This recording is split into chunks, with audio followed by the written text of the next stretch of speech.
के बीच राजीव सर का, जो कि मैथ्स के एक्सपर्ट हैं और हमें कुछ बताएँगे, मैथ्स का टिप्स बताएँगे बच्चों के लिए कि 100 में 100 वो कैसे स्कोर करें। सर कुछ बताएँ आप? मैथमेटिक्स में स्कोर करने के लिए 100 में बहुत ईज़ी है। हम लोग देखते हैं कि बच्चे हमारे घबरा जाते हैं।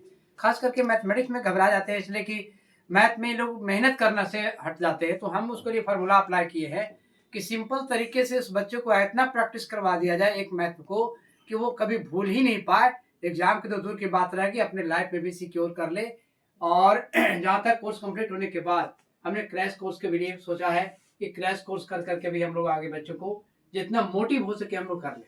और बहुत सारे प्रयास हम लोग किएंगे, जो हम लोग सिंपल सेट भी तैयार किया है। सिंपल सेट के अनुसार भी हम लोग उसको कर लेंगे, जो हम लोग को पॉसिबल हो सके। Very short, short, long, objective, जितने भी हम लोग को टाइप्स क्वेश्चन हम लोग को आता है अकॉर्डिंग टू सीबीएसई बोर्ड हम लोग प्रोवाइड करेंगे उसको, और प्रेजेंट कर करके हम लोग स्टूडेंट को अधिक से अधिक 100 टू 100 लाने का प्रयास रहेगा। अच्छा सर, आपसे एक क्वेश्चन है कि जो बच्चे होते हैं एक क्वेश्चन सॉल्व करने लगते हैं, उसका आंसर गलत आता रहता है, तो वो सही आंसर लाने के चक्कर में उसी क्वेश्चन में लगे रहते हैं और बाकी पेपर छोड़ देते हैं। सो हमें बच्चों को उस तरीके से ट्रेन करना है, उस तरीके से बताना है, तो आप इस पे क्या टिप्स देंगे, बच्चों को क्या बताएंगे? हमने उस पर टिप्स दिया है कि अगर सॉल्यूशन आपका परफेक्ट है तो आप आंसर के पीछे ना भागें, और आंसर ऑलरेडी आपके क्वेश्चन में होते नहीं है, और ये बुक की जो आंसर जो देख करके जो हमारे टीचर जो सेटिस्फाइड करते हैं बच्चों को, वो बार्गेनिंग कर रहे हैं, उस तरह से ना बताएं, सॉल्यूशन दें। और सॉल्यूशन जो अकॉर्डिंग टू मैथमेटिक्स में जो आपका प्रॉब्लम है वो सॉल्यूशन परफेक्ट होना चाहिए। अगर परफेक्ट आपका सॉल्यूशन है, आंसर नहीं भी आ रहा है, तो उससे आपको कोई घबराने की बात नहीं है।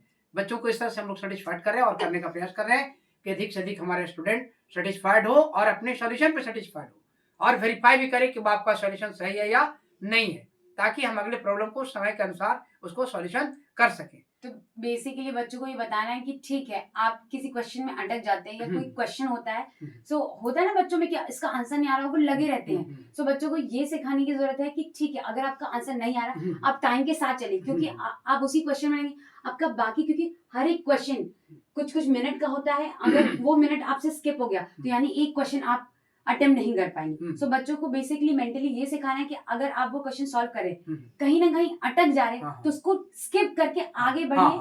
जब आपके पास लास्ट में टाइम मिलेगा तो आइए। वो उसमें मैंने बताया है कि अगर आप सॉल्यूशन कर रहे हो, सॉल्यूशन करते करते आपको कहीं बीच में अटक गया, आपको लग रहा है कि हमसे नहीं बन पाएगा, आप उसको स्किप कर छोड़ दीजिए और आगे की ओर बढ़ जाइए, नेक्स्ट प्रॉब्लम में आप लगिए, ताकि हम लोग को टाइमिंग फिक्स है। आप अरेंज करते हैं, अगर टाइम को लेकर के चलते हैं, समय के साथ अगर सॉल्यूशन करते हैं, तो कम समय में अधिक सॉल्यूशन आप कर सकते हैं। अगर आप उस तरह से टाइमिंग फिक्स नहीं करते हैं, जैसे टाइमिंग है 3 आवर, तो 3 आवर ना होकर करके आप उससे कम टाइमिंग में आप अरेंज करें, और प्रैक्टिस करने इतना कि आप 2 आवर तक सॉल्यूशन कर दें, 40 क्वेश्चन 45 क्वेश्चन आप सॉल्यूशन कर लें, ताकि आपको टाइम बिफोर आपका कंप्लीट हो जाए, वेरीफाई कर ले आप अपने क्वेश्चन को कि आपने जो बना जो है, जो सॉल्यूशन आपने किया है वो परफेक्ट है या नहीं है, तब आपको सेटिस्फाइड हो जाएंगे, और अगले आपको ये डाउट नहीं होगा कि हम मैथमेटिक्स जो बनाया वो सही है या नहीं है।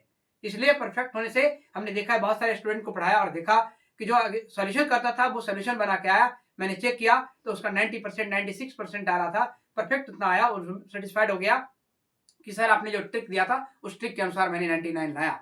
तो हम ये देखते हैं कि बच्चों में इमोशनल हो जाते हैं, लेकिन उसको हम लोग को डिमोशन नहीं होने देना है, हम लोग को आगे की ओर पॉजिटिव कन्वर्ट कर करके आगे की ओर ले जाना है। और बच्चों में सर एक चीज होता है कि वो जैसे कैलकुलेशन कर रहे हैं, कैलकुलेशन माइंड में चल रहा है उनके कि हाँ ठीक है 7 5 35 होता है, लेकिन लिख देते हैं कुछ और पेपर पे, वो कैलकुलेशन तो सही माइंड में सही चलता है उनका, लेकिन पेपर पे बनाते वो डिजिट कुछ और लिख देते हैं। तो सर इसके लिए बच्चे क्या करें? तो उसके लिए अपने आप पे बिलीव होना पड़ेगा, सेटिस्फाइड करना पड़ेगा, और उसके लिए प्रैक्टिस अपने सेल्फ करें, और सेल्फ प्रैक्टिस कर करके और देखें। उसके लिए कि एक मैथ को 2 बार 4 बार प्रैक्टिस करें और वेरीफाई करें, अपने देख लें कि वो जो मैं बना रहा हूँ वो सही है या नहीं है। अगर नहीं है तो फिर उसको प्रयास करें कि फिर गलती दोबारा फिर रिमाइंड ना हो। मतलब ये प्रैक्टिस करना होगा, प्रैक्टिस करना होगा, एनी हाउ। मैथमेटिक्स ऐसा चीज है कि प्रैक्टिस ही की चीज है, अगर प्रैक्टिस आप नहीं करते हो तो फिर मैथमेटिक्स आप सेटिस्फाइड नहीं हो पाएंगे। फार्मूला वगैरह जो भी है वो रिपीट करना होगा, एक फार्मूले पे कम से कम 10 टाइम्स आपको रिव्यू करना होगा, तब जाकर के आप सेटिस्फाइड होंगे। नहीं कि एक बार फार्मूला में रट गया a प्लस बी का होल स्क्वायर तो आपको कंप्लीट हो गया, नहीं नहीं, उस पे आपको 10 टाइम्स आपको चलना होगा।